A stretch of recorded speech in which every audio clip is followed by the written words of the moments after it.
मित्रांनो, महाराष्ट्रामध्ये शेतजमीन, प्लॉट किंवा घराच्या रस्त्यावरून होणारे वाद हे अतिशय सामान्य असे आहेत. अनेक वेळा काय होते की शेजारी राहणारी व्यक्ती अचानक वर्षानुवर्षे चालत आलेला रस्ता बंद करते किंवा शेतात जाण्यासाठी नवीन रस्त्याची मागणी करत असते. अशा वेळी सामान्य माणसाच्या डोक्यामध्ये पहिला विचार येतो तो म्हणजे तहसीलदार साहेबांकडे जावे की थेट दिवाणी कोर्टामध्ये धाव घ्यावी. अनेकदा तुम्ही हे ऐकलेही असेल की रस्त्याचा वाद असेल तर मामलेदार कोर्ट ॲक्ट अंतर्गत तहसीलदार साहेबांकडे अर्ज करावा. परंतु समजा तुमची केस तहसीलदार कोर्टामध्ये प्रलंबित आहे आणि त्याचवेळी समोरच्या पार्टीने दिवाणी न्यायालयामध्ये जाऊन तुमच्या विरोधात स्थगिती आदेश म्हणजे स्टे ऑर्डर आणली तर काय होईल? दिवाणी न्यायालय तहसीलदारांच्या कारवाईला रोखू शकते का? आजच्या या सविस्तर व्हिडिओमध्ये आपण या गंभीर विषयाचे सर्व पैलू अगदी सोप्या मराठी भाषेमध्ये समजून घेणार आहोत. जर तुम्ही किंवा तुमचे नातेवाईक अशा समस्येचा सामना करत असतील तर हा व्हिडिओ त्यांच्यासाठी अत्यंत महत्त्वाचा ठरेल. त्याचबरोबर तुम्हाला आमच्यातर्फे कायदेविषयक सल्ला घ्यायचा असेल तर स्क्रीनवर दिसत असलेल्या मोबाईल नंबरवर व्हॉट्सॲप मेसेज करून तुम्ही कॉल बुक करू शकता. त्यासाठी नाममात्र सल्ला फी आकारली जाईल. तर आपल्याला हे समजून घ्यावे लागेल की रस्त्याच्या वादामध्ये तहसीलदारांकडे नेमके काय अधिकार असतात.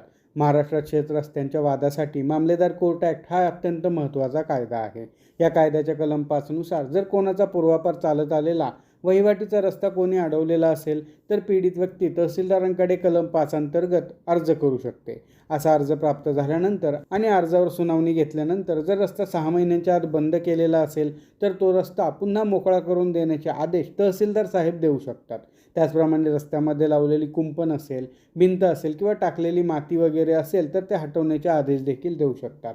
दुसरीकडे जर एखाद्या शेतकऱ्याला शेतात जाण्यासाठी नवीन रस्ता हवा असेल की ज्याला आपण सोयीस्कर रस्ता म्हणतो तर महाराष्ट्र जमीन महसूल संहितेच्या कलम 143 नुसार तहसीलदारांकडे अर्ज केला जातो. या अर्जामध्ये तहसीलदार साहेब योग्य ती चौकशी करून नवीन रस्ता देण्याबाबतचे आदेश करू शकतात.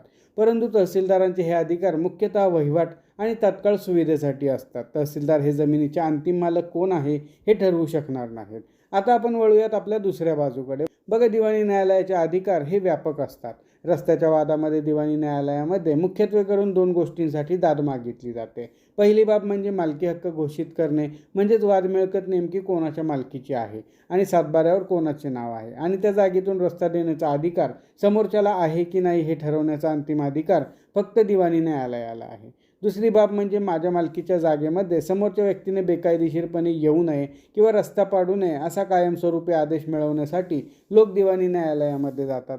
म्हणजेच जेव्हा एखादी केस कोर्टामध्ये चालू असते तेव्हा कोर्ट ऑर्डर 39 नियम 1 आणि 2 अंतर्गत तात्पुरता मनाई हुकूम देऊ शकते, जेणेकरून केसचा निकाल लागेपर्यंत जमिनीची मूळ स्थिती बदलली जाणार नाही. आता आपण आपल्या मुख्य प्रश्नाकडे येऊयात की तहसीलदार समोर प्रलंबित असलेला रस्ता वाद दिवाणी न्यायालय रोखू शकते का? तर याचे उत्तर कायदेशीर भाषेमध्ये सांगायचे झाले तर होय. काही विशिष्ट परिस्थितीमध्ये दिवाणी न्यायालय तहसीलदारांच्या प्रक्रियेला रोखू शकते. चला हे समजून घेण्यासाठी 2 परिस्थिती उदाहरणाच्या माध्यमातून समजावून घेऊयात. समजून चालूयात की रमेश आणि सुरेश हे दोघे शेजारी आहेत. सुरेशच्या शेतामध्ये जाण्यासाठी रमेशच्या शेताच्या बांधावरून एक जुना वहिवाटीचा रस्ता आहे. एक दिवस काय होते, रमेश चिडतो आणि सुरेशचा तो रस्ता अडवण्यासाठी तेथे काटेरी कुंपण घालतो. आता सुरेश या अडथळ्याविरोधात तहसीलदार साहेबांकडे कलम 5 अंतर्गत धाव घेतो. रमेश तहसीलदारांच्या या कारवाईला थांबवण्यासाठी दिवाणी न्यायालयामध्ये जातो, परंतु दिवाणी न्यायालय येथे रमेशला कोणतीही स्थगिती देणार नाही, कारण येथे जागेच्या मालकीचा वाद नाही. वाद फक्त रस्त्याच्या वहिवाटीचा आहे. मामलेदार कोर्ट कायद्याच्या कलम 23 नुसार अशा केवळ वहिवाटीच्या प्रकरणामध्ये दिवाणी न्यायालय थेट हस्तक्षेप करत नाही.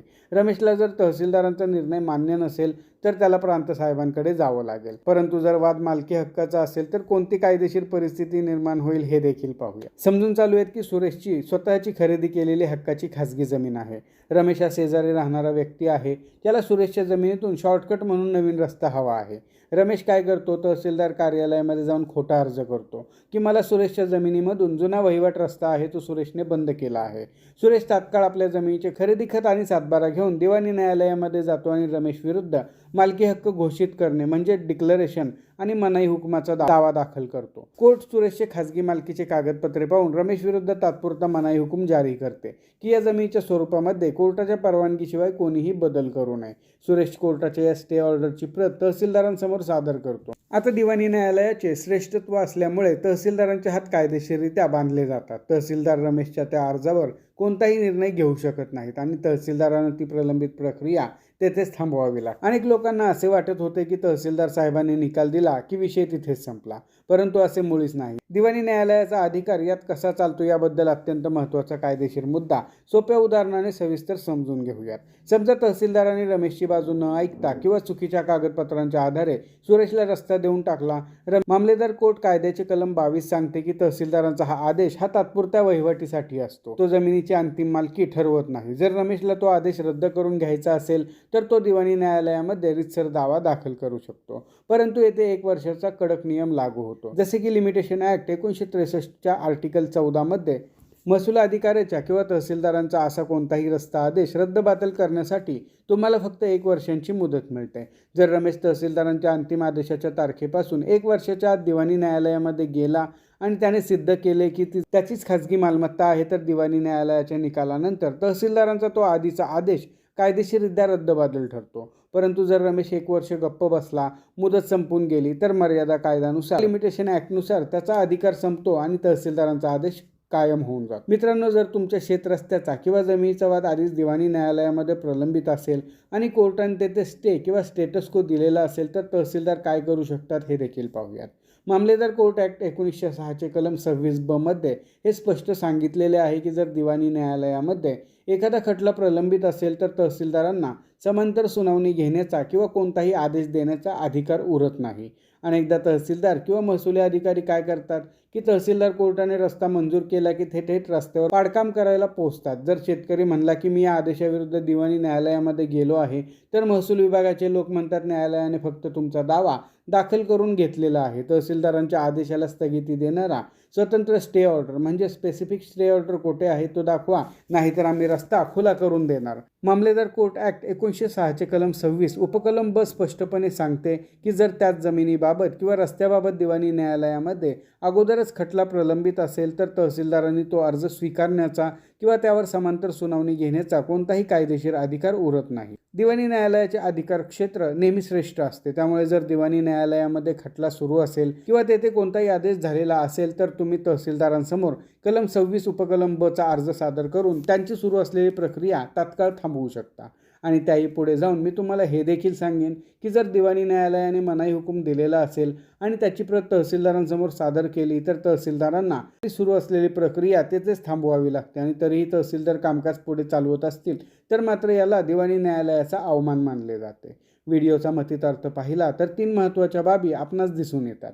पहिली बाब म्हणजे पूर्वापार चालत आलेल्या वहिवाटीच्या रस्त्याला अडथळा असेल तर मामलेदार कोर्ट ॲक्ट कलम 5 नुसार तहसीलदारांकडे अर्ज दाखल करून त्यात दाद मागितली पाहिजे. दुसरी बाब म्हणजे मालकीचा आणि ताब्याचा मुख्य प्रश्न असेल तर दिवाणी न्यायालयामध्ये दावा दाखल करून स्टे मिळवला पाहिजे. आणि तिसरी बाब म्हणजे तहसीलदारांनी चुकीचा निर्णय दिलेला असेल तर गप्प न बसता कलम 22 आणि लिमिटेशन ॲक्टमधील तरतुदीनुसार 1 वर्षांच्या आत दिवाणी न्यायालयामध्ये जाऊन तो आदेश रद्द करून घ्यावा लागेल.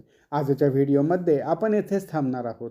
पुन्हा भेटू अशाच एका माहितीपर व्हिडिओमध्ये. तोपर्यंत नमस्कार.